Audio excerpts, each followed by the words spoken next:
नमस्कार. सध्या भारतामध्ये सर्वत्र उष्णतेची तीव्र लाट सुरू आहे. बऱ्याच ठिकाणचं तापमान 40 ते 45च्या दरम्यान आहे व काही ठिकाणी 47 डिग्री सेंटीग्रेडपर्यंत देखील तापमानाची नोंद आहे.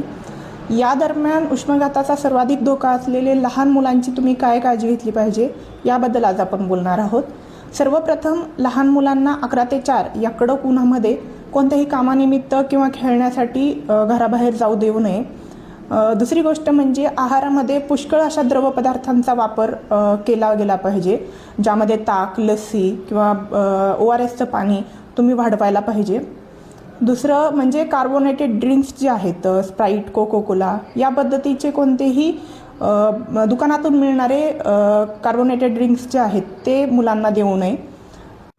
उष्माघाताची लक्षणे जसे की शरीराचं तापमान अचानक खूप वाढणे, अशक्तपणा येणे, उलट्या होणे, चक्कर येणे, जुलाब होणे या पद्धतीची कसल्याही प्रकारची लक्षणं जर दिसत असतील तर त्वरित आपल्या लहान मुलांच्या डॉक्टरांशी संपर्क साधा.